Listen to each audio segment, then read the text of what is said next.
안녕하세요. 신구약 중간사 44번째 시간이 되었습니다. 에녹 일서 가운데 83장부터 90장까지는 동물들의 묵시입니다. 또는 다른 말로 표현하면 제목을 꿈에 본 환상 이렇게 말할 수도 있습니다. 이 부분은 에녹 일서 가운데 가장 재미있는 부분이지만 그러나 가장 창의적이고 가장 독창적인 그런 부분이기도 합니다. 왜 그런지 저와 함께 조금만 들어보셔도 끝까지 다 듣게 될 것 같아요. 한번 살펴볼까요? 동물들의 묵시, 환상의 알레고리. 자, 일의 묵시처럼 동물들의 묵시도 이스라엘의 역사를 개관합니다. 역사, 특히 아담부터 종말까지의 전체 역사를 개관하는데 이 모든 역사를 동물들의 이야기로 전개해요. 그래서 결과적으로는 알레고리적인 환상이 되고 있습니다. 자, 이 이야기, 환상의 이야기에서 인간은 언제나 동물로 나타나고 천사는 인간으로 등장합니다. 그러니까 동물들의 묵시에서 사람이 나오면 그런 천사고요. 어떤 짐승, 동물이 나오면 그런 인간이라는 뜻이에요. 모든 인간은 동물로 나타납니다. 그리고 천사는 인간으로 나타납니다. 왜 한 등급씩 내렸을까요? 자, 이사까지 족장들은 흰 소입니다. 근데 야곱부터는 다릅니다. 야곱과 그의 자손들은 뭐 언제나 양으로 나타나요. 자, 양은 이방 나라를 상징하는 사나운 짐승들에 의해서 희생을 당합니다. 왜 양일까요? 순하니까. 왜 양일까요? 약하니까. 그러나 이방 나라를 상징하는 사나운 짐승들은 정말 악독하고 사납습니다. 자, 노아와 모세만은 예외입니다. 그러니까 야곱 이후잖아요. 그런데 노아와 물론 노아는 야곱 이전이고 모세는 야곱 이후예요. 노아는 흰수였지만 인간이 돼요. 그러니까 야곱 이전이기 때문에 서로 나타나지만 그러나 나중에 인간이 돼요. 뭔 뜻이에요? 천사가 된다는 뜻이죠. 모세도 양이었지만 인간이 됩니다. 모세도 사람이었지만 나중에 천사가 된다는 거. 뭐 천사가 된다는 건 무엇을 뜻하냐면은 어떤 뭐랄까요? 초월적인 존재가 된다는 그런 뜻이죠. 신적인 사람이었으니까요. 노아와 모세가 인간의 모습으로 변하는 것은 그들이 천사와 같은 존재로 이해되었기 때문입니다. 자, 타락과 음행 85장부터 88장까지는 어떻게 이스라엘의 인류가 타락하게 되는가 이야기를 합니다. 황소와 암소, 별의 추락과 음행, 이상한 짐승들의 탄생, 그래가지고 막 그러니까 이걸 뭐라 할까요? 종이 다른 것들끼리 교접을 하면 이상한 것이 나타나잖아요. 그런 것처럼 이 천사들이 그 어떤 그 아름다운 여인들과 뭐랄까요? 이 관계를 맺으니까 아내로 삼고 관계를 맺으니까 네피림이 탄생하는 것처럼 이상한 짐승들이 탄생합니다. 그래서 코끼리, 낙타, 당나귀 이런 것들은 좀 이상한 동물로 아마 분류가 됐었던 것 같아요. 아담, 셋, 그리고 그의 자손들과 노아까지도 다 흰소로 등장하고 있습니다. 그러니까 이삭까지는 소로 나타난다고 했잖아요. 자, 대홍수. 그러니까 이제 이런 이야기는 이 어떤 창세 때의 타락과 음행을 뜻하는 거예요. 다음 이야기해 볼까요? 모든 소와 코끼리, 낙타, 당나귀 및 지상의 모든 동물들이 홍수에 멸망을 당합니다. 뭐를 얘기하는 거예요? 노아 때의 대홍수를 말하는 거예요. 네 마리의 소가 방주에서 나오는데 노아와 셈만이 흰 소다. 다른 두 아들은 검은 소, 붉은 소다. 여기 노아와 셈 이런 직접적인 고유 명사는 동물들의 묵시에 나타나질 않지만 이것은 해석입니다. 근데 누가 보더라도 이것은 노아 때의 어떤 물로 세상을 쓸어버리는 여호와 하나님의 심판을 이야기하는 것이고 여기 방주는 노아의 방주를 말하는 거예요. 그러니까 이런 이야기는 다 어떤 노아 홍수에 관련된 이야기라고 보는 것이죠. 자, 아브라함과 이삭은 흰소지만 야곱은 흰 양이다. 왜 그럴까요? 자, 이제부터 이스라엘은 양떼다. 야곱을 가리켜서 야복강의 체험 때에 야곱과 싸우던 사람이 이제부터는 너의 이름을 이스라엘이라 하라 했잖아요. 근데 이스라엘은 언제나 하나님의 양떼이잖아요. 그러니까 양으로 나타나는 거예요. 특히 누구부터? 야곱부터요. 자, 인도자의 양은 모든 양을 이끌고 이리의 손에서 빠져나가고 바다를 건넌다. 이뭔 뜻일까요? 자, 모세가 히브리인들을 데리고 출애굽을 하여 홍해 바다를 건너는 것을 말하고 있는 거예요. 네, 그래서 이런 것, 이 제목은 해석과 관련된 것이고, 그리고 후대에 제가 붙이는 거예요. 물론 다른 성서학자들도 마찬가지입니다. 출애굽부터 가나안 입성까지 에녹일서 89장 28절부터 40절까지예요. 인도자 양은 모든 양을 초원 앞에 데리고 가서 그 앞에서 죽고, 그러니까 모세가 그 어디에요? 그 가나안 땅을 목전에 두고 죽잖아요. 느보산에서. 그리고 인간이 된다. 뭔 뜻이에요? 천사가 된다. 어떤 이 천상의 어떤 천상계 그 하늘의 존재가 된다는 뜻이죠. 그를 대신하여 두 양이 모든 양을 이끌고 아름답고 영광스러운 땅으로 들어간다. 아름답고 영광스러운 땅, 여기 초원 뭘까요? 젖과 꿀이 흐르는 가나안 땅이겠죠. 그러면 두 양은 누굴까요? 지도자 중에 여호수아와 갈렙이 되겠죠. 자, 아주 완벽하게 이 동물들의 알레고리가 그러니까 만들어져요. 그 들짐승이 블레셋을 뜻합니다. 양떼를 덮치자, 이스라엘을 덮치자. 첫 번째 순양인 사울, 첫 번째 순양을 왕으로 세운다. 사울이에요. 이 왕이 양떼를 거칠게 다루자. 그러니까 사울이 폭정을 일삼자. 두 번째 순양을 세운다. 다윗이겠죠. 양떼가 길을 잃는다. 자기 집을 버리고 여러 길로 흩어진다. 그러니까 그 이스라엘이 이제 뭐랄까요, 모래알 집안이 되는 것처럼 그렇게 된다는 뜻이죠. 양들의 주께서 양떼에게 여러 양을 보내지만 선지자를 뜻합니다. 그 양떼는 그들을 죽인다. 그 양은 아마 그 뭐랄까요, 그 남왕국 북왕국 그 왕실이 될 수도 있고요. 그리고 이스라엘 백성이 될 수도 있어요. 그들은 누구냐면 선지자들이에요. 오직 한 양만은 살아남고 하늘에 오른다. 엘리야가 승천하는 것이죠. 그러니까 아주 완벽한 그 알레고리지만 바로 이 점에서 하나님께서는 선지자를 보내서 이스라엘에게 권고하시고 그리고 이스라엘은 선지자를 박해하고 이런 것들이 신명기 역사입니다. 모든 양이 주의 집과 망루를 버리자. 하나님은 집과 망루를 허문다. 뭔 뜻이에요? 어떤 그 아수르와 바벨론에 의해서 이스라엘과 유다가 멸망하는 것을 뜻합니다. 그리고 70인 목자를 세워 정해진 숫자만큼 양을 죽이고 그 나머지는 보존하라고 하였으나 목자들은 정해진 숫자 이상을 죽인다. 자, 지도자들이 하나님의 양떼를 잘못 인도하고 있는 것이죠. 목자들이 죽인 모든 양의 행위를 기록한 책을 양들의 주께 드리고 낭독한 후 봉한다. 양 세 마리가 돌아와 무너진 집을 세우려 하나 산돼지들이 방해한다. 여기 책, 그 묵시문학에 자주 나오는 거예요. 어떤 문학적인 요소예요.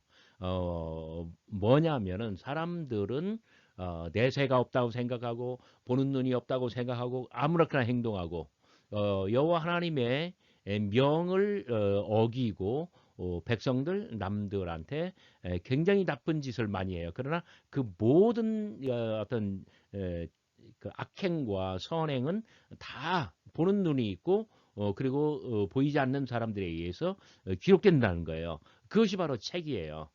그래서 모든 행위를 기록한 책을 양들의 주께 드리고 낭독한 후 봉한다. 여기 양들의 주. 굉장히 제가 주목하는 포인트입니다.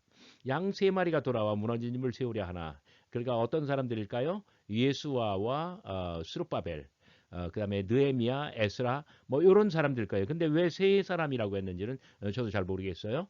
그러니까 포로에서 돌아와서 이 무너진 집, 그러니까 남왕국 유다 왕국을 재건하려고 하지만 산대 떼지들이 방해한다. 누굴까요? 이방인들 또는 뭘까요? 산발랏과 도비야 뭐 이런 사람들 어쨌든 간에 방해하는 사람들일 것 같아요. 그 망루를 재건하고 그 앞에 상을 차렸으나 모든 음식은 더럽혀지고 부정해졌다. 아, 망루를 재건하고 그 앞에 상을 차렸으나 제사상입니다. 모든 음식은 더럽혀져서 부정해졌고 여호와께서 받으실 만한 그러한 제물이 되질 못합니다. 그 양들과 목자들의 눈은 시력이 흐릿하여 볼 수가 없었다. 이것은 뭐냐면은 사람들의 지성과 이 감성 무엇보다도 영적인 눈 영안이 뭐랄까요 이 퇴보하고 그래서 사리를 분별하지 못해요. 하나님의 뜻도 분별하지 못해요. 그래서 모든 것이 혼란스럽고 그런 거예요. 자, 이것은 무엇을 뜻하냐면 안티오코스 에피파네스 4세 때 또는 셀리코스 왕조 때에 예루살렘의 어떤 성전을 근거지로 해서 제사장들이 또 특히 사독계열까지 나서서 헬레니즘화에 앞장서고 셀리코스 왕조의 앞제비가 되는 거예요. 그런 것들을 이야기해요. 그래서 저자는 그러니까 요때는 뭐냐면은 헬레니즘의 쓰나미가 몰려와서 아주 굉장히 혼란스러운 그 시대를 살던 바로 그때를 말하고 있는 것이죠. 자, 이런 점에서 저자는 포로 귀환부터 마카비 독립운동까지 그러니까 그 사이에 알렉산더가 지나가고 몇백 년 동안 헬레니즘화의 쓰나미에 잠겨버리잖아요. 그것을 한 기간으로 보는 거예요. 그래서 제목을 포로 귀환부터 헬레니즘 시대의 시작까지라고 그렇게 붙이는 거예요. 자, 마카비 혁명부터 그 세미야 왕국의 설립까지 바로 이 부분이 동물들의 묵시의 어떤 절정 부분입니다. 그래서 90 에녹일서 90장 6절부터 42절까지 그 길다면 길고 짧다면 짧은 이 부분을 조금 자세히 살피려고 합니다. 자, 이마에 뿔이 난 새끼 양. 본문을 읽어드리겠습니다. 자, 눈같이 흰 양들에게 순양들이 태어나는 것을 보라. 그들은 눈을 떠 사물을 보기 시작하였고 양떼를 향하여 큰 소리로 울었다. 그러나 양떼는 순양들이 외치는 것을 들으려 하지 않아 점점 귀머거리가 되어갔고 눈은 더욱 흐려졌다. 무엇을 뜻할까요? 자, 눈같이 흰 양들에게서 순양들이 태어나 새로운 제너레이션, 새로운 세대가 막 일어나요. 이들은 어떤 의식을 가지고 있어요. 그 하나님의 뜻을 헤아리는 어떤 그런 안목이 있어요. 그래서 그들은 눈을 떠 사물을 보기 시작한 거예요. 그래서 양떼를 향하여 그들을 가르치기 위하여 큰 소리로 막 부르짖어요. 외쳐요. 그러나 그 양떼는 그 무지한 양떼는 이 순양들 일찍 눈을 뜬 순양들이 외치는 것을 들으려 하지 않고 오히려 점점 더 귀머거리가 되고 그 소경이 되어가고 있습니다.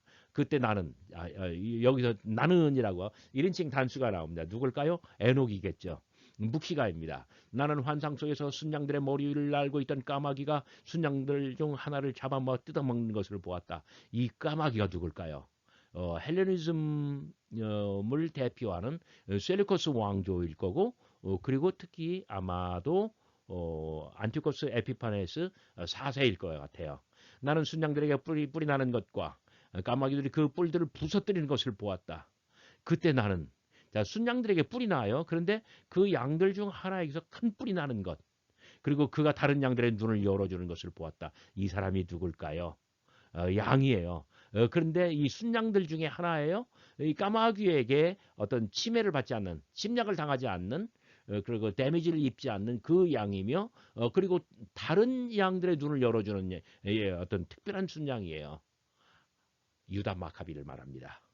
그러자 그들은 비전을 갖게 되었고, 그러니까 이제 시력을 회복하게 되었어요. 그래서 그 결과적으로는 눈을 뜨게 되었고, 이제 안목이 생기는 것입니다. 그가 양떼에게 외치자 모든 순양들이 그를 보고 그에게로 달려왔다. 뭐예요? 그러니까 그 아버지가 누구였죠? 저 제사장, 제가 이름을 잊어버렸네요. 그 유다 마카비는 그 셋째 아들이잖아요. 그러니까 이 산으로 도주해서 하스딤 그 동지자들에게 호소했을 때 모두가 다 몰려와서 유다 마카비를 중심으로 해서 마카비 독립운동이 일어나는 바로 그 장면, 바로 그 페이지를 이렇게 표현을 한 거예요. 여기 굉장히 중요한 것은 제가 이렇게 약한 연두색으로 아주 흐린 색으로 말했는데 보고 들을 수 있느냐 아니면 보지도 못하고 듣지도 못하느냐 어떤 그 민도에 관한 것 의식에 관한 것 자, 이런 것이 그 에녹일서 특히 동물들의 묵시의 저자가 표현하고 싶었던 점이에요. 자, 여기서 이마에 뿔이 난 새끼 양, 바로 이겁니다. 그들 중 하나에서 큰 뿔이 나는 그 양이 누구냐면은 유다 마카비죠. 두 번째 페이지입니다. 마지막 싸움과 새끼 양의 승리. 그때 나는 목자들이 오는 것을 보았다.